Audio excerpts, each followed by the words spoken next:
Budget ఉన్న ధనిక రాష్ట్రాలను మించి చేస్తున్నామన్నారు చంద్రబాబు. సంక్షేమం, ప్రగతి, పెట్టుబడుల్లో మిగులు రాష్ట్రాలను మించి పురోగతి సాధించామన్నారు. ఇవన్నీ కేసీఆర్, మోదీ చేయటం లేదని చెప్పుకొచ్చారు. అధికారులు చెప్పినా రాష్ట్రానికి నిధులివ్వని మోదీని జగన్ ఎందుకు ప్రశ్నించటం లేదని నిలదీశారు చంద్రబాబు.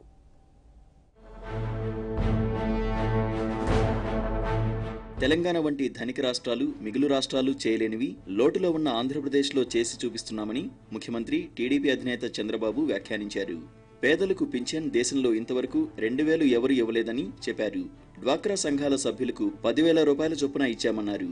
రైతు రుణమాఫీ నుంచి ప్రాజెక్టుల వరకు అన్ని రంగాల్లో దూసుకెళ్తున్నామని అన్నారు చంద్రబాబు. మిగులు బడ్జెట్ ఉన్న తెలంగాణలో కేసీఆర్ ఇవన్నీ చేశారా, కేంద్రం చేసిందా అని ఆయన ప్రశ్నించారు. మనిషిగా బతకడానికే పింఛను పెంచడం వంటి నిర్ణయాలు తీసుకున్నామన్న ఆయన ఇలాంటి ఆలోచనలు ప్రధాని మోదీకి ఎందుకు రావని, నిధులు ఎందుకు ఇవ్వరని ప్రశ్నించారు. ఉపాధి పథకం కింద రాష్ట్రానికి 3,500 కోట్లు రావాలి. పోలవరం కింద 3,700 కోట్ల రూపాయలు రావాలి. రైతులకు రుణమాఫీ చేస్తే సహకరించకపోగా లోటు బడ్జెట్ కింద రాష్ట్రానికి రావాల్సిన డబ్బు కూడా కోత పెట్టారని మండిపడ్డారు.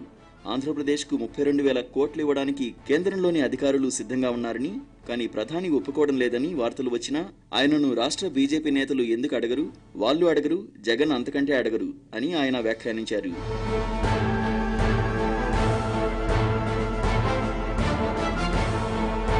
ఎలక్ట్రానిక్ ఓటింగ్ యంత్రాలపై తమ పోరాటం కొనసాగుతుందని చంద్రబాబు చెప్పారు.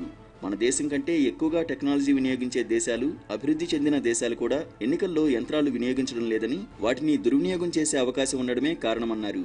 తాము ప్రతిపక్షంలో ఉన్న రోజుల నుంచి ఈవీఎంలపై ఇదే వైఖరితో ఉన్నామని గుర్తు చేశారు. 10% కొత్త రిజర్వేషన్లపై కేంద్రం ముందస్తుగా ఏ చర్చ లేకుండా, ఎవరినీ సిద్ధం చేయకుండా హడావుడిగా బిల్లు తెచ్చిందని ఒక ప్రశ్నకు సమాధానంగా చెప్పారు చంద్రబాబు. వాళ్లకు రాజకీయంగా అవసరమని చేసుకున్నారు తప్ప రాష్ట్రాల విజ్ఞప్తులు, అవసరాలు పట్టించుకోలేదని పెదవి విరిశారు.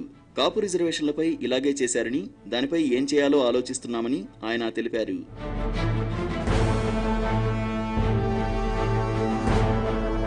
ఉత్తరప్రదేశ్లో ఎస్పీ, బీఎస్పీ మైత్రిపై స్పందించిన చంద్రబాబు దేశంలో 3-4 రకాల మిత్ర బృందాలు ఉంటాయని చెప్పారు.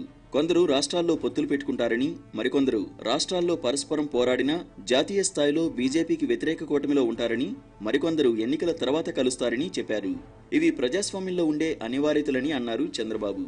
ఇప్పుడు ప్రజాస్వామ్య అనివార్యత ఏర్పడిందన్నారు.